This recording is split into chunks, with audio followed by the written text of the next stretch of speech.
Аладдин жана анын учуп жүрүүчү килеми жөнүндө көбүнчөңөр жомок мультфильмди көрсөңөр керек. Бирок баарыңар эле ал жомоктун башталышы Куранда жазылганын билбесеңер керек. Андыктан биз азыр Кристиан Принстин бир мусулман менен болгон дебатына көңүл бурсак, ал дебатта Куранда Сулайман пайгамбар учуп жүрүүчү килемине отуруп алып, учуп жүрчү деген аяты бар. Ал аят 34-сүрө 12-аятта жазылган. Анда Кристиан Принс мусулманга түшүндүрүп айтса, ал мусулман ишенбей атат, андай деген жок деп. The foot, he command the wind, and then the wind Show me. What interpretation you want? Show me Tafsir Ibn Kathir. Okay, Tafsir Ibn Kathir. Guys, remember, he is the one who chose it, no problem. Chapter 34, verse number 12, Ibn Kathir. Сулайманга ушундай учуп жүрүүчү килемди берип тура Аллах десе, ишенбей атат мусулман. Мына ал 34-сүрө 12-аятта жазылган десе, анда Ибн Касирдин тафсирин көргөзчү деп атат. Тафсир деген бул түшүндүрмөсү, ошол аятка берилген. Анан ага Кристиан Принс көргөзүп берип атат. You got it? Whatever Ibn Kathir says, we will take it, right? Okay, here we go. Read with me. Having mentioned the blessing which is have favored Dawood, Allah follows by his mentioning what he gave to David and son of Solomon. May peace be upon them both. He subjugated the wind to him so it could carry his carpet. Кристиан Принс Ибн Касирдин тафсирин ачып туруп көргөзүп берип атат. Мына булга ылайык бул аятка. Аллах дөөттүн баласы Сулайманга ушундай күч бериптир дейт. Ага ылайык алга шамал башчы экен. Сулайман өзүнүн килемине отуруп алып, ошол шамалды башкарып, ал килемде учуп жүрчү дейт.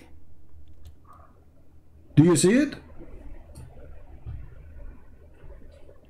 Does it say his carpet or I'm making things up? Let me zoom in for you. Here we go.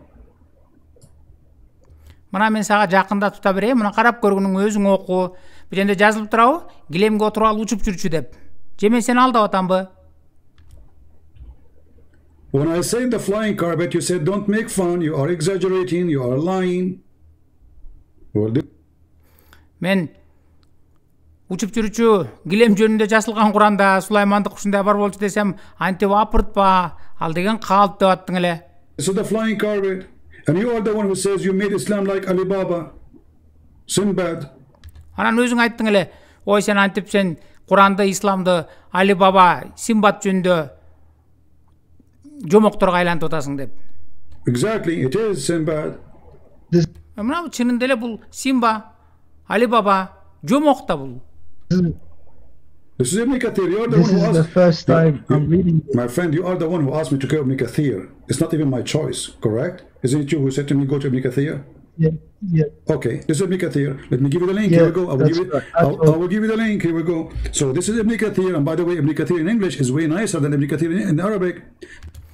Эми мына Ибн Касирдин тафсирин өзүң сурадың эле. Мына көргөзүп берип атам англисчесин. Ал эми арабчасы болсо мындан дагы күлкүлүү дейт. Арабчасында мындай деп жазылган дейт. Because in Arabic is horrible. There's 600,000 chairs in the top of the flying carpet. 600,000 chairs in one flying carpet.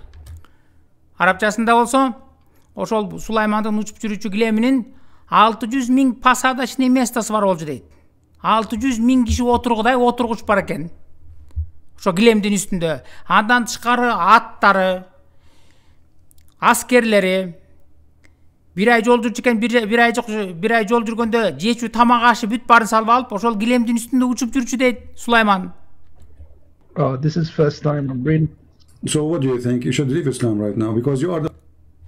Анда мусулман айтып атат, мен биринчи жолу угуп атам дейт. Менимче бул менин видеомду угуп аткан мусулмандар дагы биринчи жолу угуп атсаңар керек. Куранда ушундай жазылганын. Эми силерге дагы тактоо, далилдөө иретинде өзүңөрдү ачып кирсеңер болот. Мына Кристиан Принс көргөзүп берип аткан Ибн Касирге киреличи. Тафсир Ибн Касир. Мына Өзүңөр Google'га кирип туруп мына мусулмандардын өздөрүнүн сайты, өздөрүнүн китептери, өздөрүнүн котормолору мына түшүндүрмөсү та Ибн Касир. Ушул Ибн Касирге кирсеңер 34-сүрө 12-аят. Мында мына эмеле Christian Prince эмнени көргөзүп берсе так эле ошону мына англисче чыгып атат бул жерден. Эми ушуну мына мен белгилеп койгонду. Ушуну эле мына дагы белгилеп көргөзүп берейин тактап. Мына Flying Carpet. Carpet деп учуп жүргөн килемди айтат. Ошол учуп жүрчү килемге отуруп алып туруп, анан бир ай тиги жолго, бир ай берки жолго жол жүрүп жүрчү дейт Сулайман. Муну силер деле өзүңөр белгилеп туруп, копия кылып, анан Google'га которуп бергиле дечи. Мына Google'га которуп бер десеңер, мына өзү которуп берди, кыргызча. Эми өзүбүз окуп көрөлүчү бу жерден.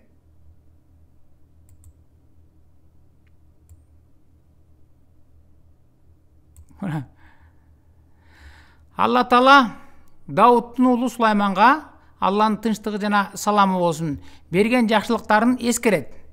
Ал килемин бир айда бир тарапка, кийинки айда кайра артка ташып жүрсүн деп шамалды өзүнө баш ийдирди дейт. Мен которгон жокмун, Google которуп берди кыргызча. Өзүңөр да ачып карап көргүлөчү, мен көргөзгөндөй.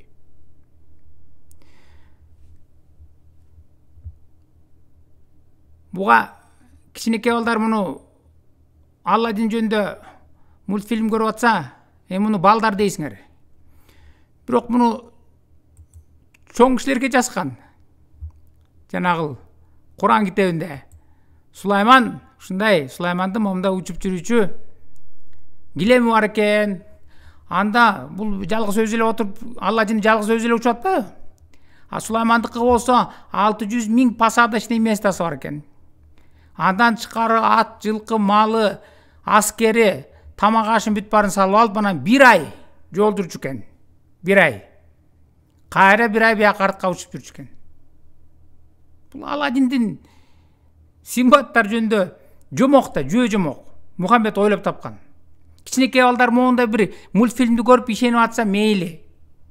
Анан чоң эле адамдар, чоң кишилер ушул Мухаммед ойлоп тапкан жомокко ишенесиңерби? Жөнөкөй адамдарды мындай коюн, эми интеллигенция, акыл эстүү, жогорку билимдүү интеллигенция ушуга ишенесиңерби? Тилекке каршы муну көптөгөнү билбейт. Куран бир жомоктордун жөө жомок китеби экен. Бул жөнүндө башка адамдар да билсин десеңер, лайк басып, каналга катталып, башкаларга бул видеону таратканды унутпаңыздар.